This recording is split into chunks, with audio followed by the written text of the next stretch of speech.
We're starting our review for exam 2 with a question on average rate of change. The average rate of change of a function on an interval AB is as follows. Here's the formula. Average rate of change on AB is equal to f of b minus f of a over b minus a. So basically it's a slope formula, the slope of the secant line through the curve from A to B. Okay, so let's figure this out. So we have A and B in this case are, let's see, minus 1 and 3. So let's first calculate f of minus 1. Substituting into here, we have 1 plus 6 minus 1, so that's equal to 6. And let's calculate f of 3. Okay, in here we have 9 minus 18 minus 1, and that's equal to negative 10. All right, now for the average rate of change, we're going to do f of 3, subtract f of 1, so f of 3 subtract f of minus 1, divided by 3 minus minus 1. Okay, so we have that here, that's minus 10, that's f of 3, subtract f of minus 1, subtract 6, over 3 plus 1, that's over 4. So we have minus 16 over 4, or minus 4 for the average rate of change. Number 2 is a velocity problem, and it says that a projectile is shot upward from the surface of the Earth according to this position function. So in part A, we want to find the velocity when t equal 1. So first we'll find the velocity function, and remember velocity is the derivative of the position function. So that would be minus 32 t plus 256. And we're just going to substitute in 1, v of 1, minus 32 plus 256. And that's 224. And that would be feet per second. Okay, even though the units aren't mentioned here, when we have this type of problem that begins with minus 16t squared, it's using the fact that gravity is minus 32 feet per second squared, and so those are the units, feet and seconds. In part B, we want to know at what time does the projectile reach its maximum height. So our answer is going to be a time t. And we know that the projectile reaches its maximum height, okay, when the velocity is 0. So we have the maximum height when v of t is equal to 0. So we're just going to solve this equation, v of t equals 0. Here we have v of t right here. Right here, that's v of t. So we'll just set that equal to 0, solve for t, and that'll be it. So we have 32t is equal to 256, and t is exactly 8. That would be 8 seconds. In part C, we're asked what is the maximum height. So we want to take this position function that I rewrote over here and substitute in the 8 seconds. So at 8 seconds, this position function will give us the maximum height. So that would be s of 8 equal to minus 16t squared, so that would be 64, plus 256 times 8. And that comes out to 1,024 feet. So that's the maximum height. In D, we're asked how long does it take for the projectile to reach the ground? Well, when the projectile reaches the ground, this position function will be 0. All right, so let's just set that equal to 0 and solve for t. And that'll give us how many seconds or how long it takes to reach the ground.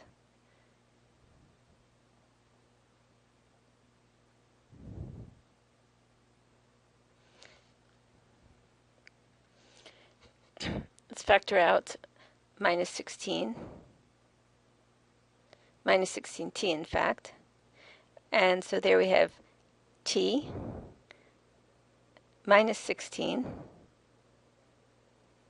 Okay, minus 16t times t minus 16. So this is equal to 0 when t equals 0 and when t equals 16 seconds. So this is the answer that we're looking for. That's how long it takes for the projectile to go up and back down.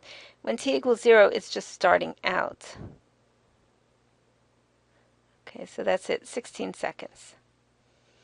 In part E, we're asked, what is the velocity when it hits the ground? Well, here's the velocity function.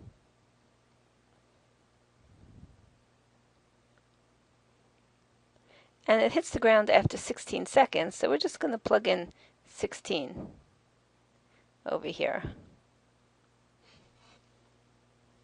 All right, so we have the velocity at 16 seconds is equal to minus 32 times 16 plus 256. And that's minus 256 feet per second. Finally, in part F, we want to know what the acceleration function is, a of t. Well, it's not going to be very interesting because a free-falling object accelerates, has a constant acceleration, which is equal to gravity, the force of gravity. So let's just see that. Well, v of t, v prime of t is equal to a of t. So a of t is equal to the derivative, acceleration is derivative of velocity. And let's just differentiate this, and we have minus 32. And that would be feet per second, or feet per second squared. That's the force of gravity. In number 3, we're using our derivative rules to calculate some derivatives. So let's look at A. It's a quotient, but we don't have to use the quotient rule. It'll be easier if we just divide the denominator into the 3 terms in the numerator, because in the denominator we have only one term. So we can easily just, subtract exponents, divide by subtracting exponents, and we would get a sum of powers, and that we could differentiate using the power rule, which is easier than the quotient rule. Okay, so first we're going to rewrite. So this is f of x. Remember, this denominator is x to the 1/2. Okay, let me just indicate that. That square root over there, x over there, that's x to the 1/2. Okay, so first term, we have x to the 5th divided by x to the 1/2. That's 10/2. X to the 10/2 minus 1/2, that's x to the 9/2. And here we have x to the 1 divided by x to the 1/2. 1 minus 1/2 is 1/2. And here we have 10 divided by x to the 1/2, which is the same as 10 times x to the minus 1/2. So this is just rewriting as a sum of powers so that we can use the power rule. So now here comes the power rule. Bring down the 9/2. 3 times 9 is 27. Over to x to the 9/2 minus 2/2, that would be 7/2. Bring down the 1/2, so we have 7/2 in front. X to the 1/2 minus 2/2, that's minus 1/2. And for the last term, bring down that minus 1/2, so we have minus 10 over 2, which is minus 5. X to the minus 1/2 minus 2/2, that's minus 3/2. Okay, and that's it.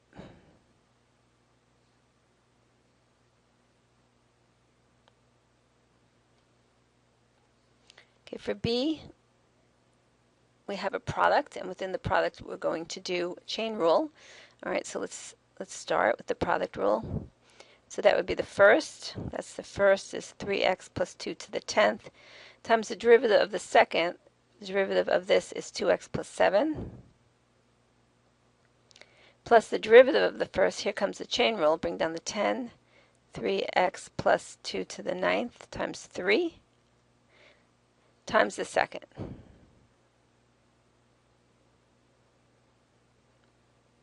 And we won't simplify, we'll just leave it like that.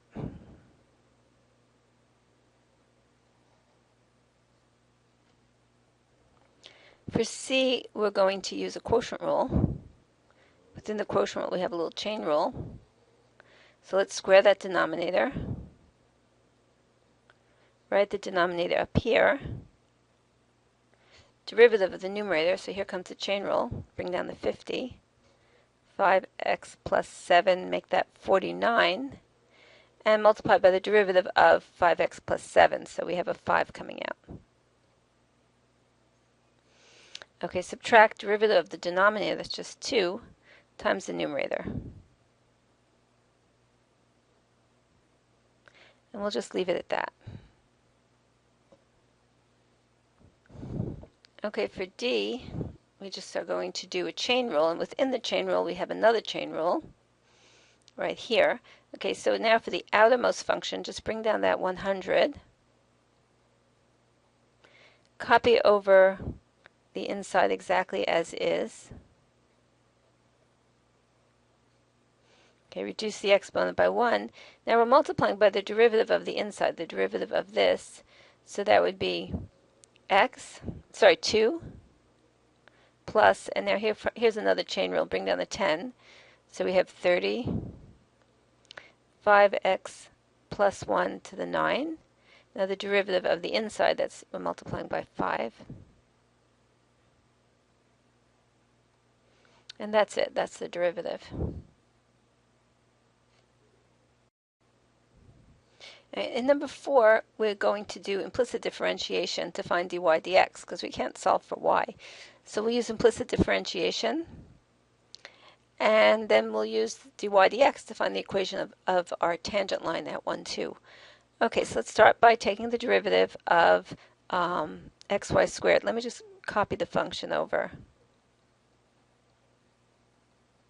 Okay, so first we're going to take the derivative of xy squared. We're going to use a little product rule here. So we have the first x times the derivative of y squared, which is 2y, times dy dx. Because remember, y is a function of x. Plus the derivative of x, that's 1, times the second, times y squared. Now let's continue on to this next term. Again, another product rule. Okay, we have this minus over here that's going to apply to to whatever's in parentheses here when we do the product rule. Okay, so let's again continue with the product rule. So we have the first derivative of the second plus the derivative of y, that's dy dx, times the second, equal the derivative of 2, and that's 0. Let's just open parentheses here. So let's rewrite. So we have 2xy dy dx plus y squared minus 2xy minus dy dx. X squared equals 0. All right, now we have what I call the rearranging step. I want everything with dy dx on the left and everything without move over to the right. Okay, and at the same time, let's factor out that dy dx. So we have dy dx, factoring out of this term. Now out of this term, equal, now I'm moving this over, so that would be minus y squared on the right, plus 2xy. And now just divide by what is multiplying dy dx, and we have finally dy dx is equal to minus y squared plus 2xy divided by 2xy minus x squared.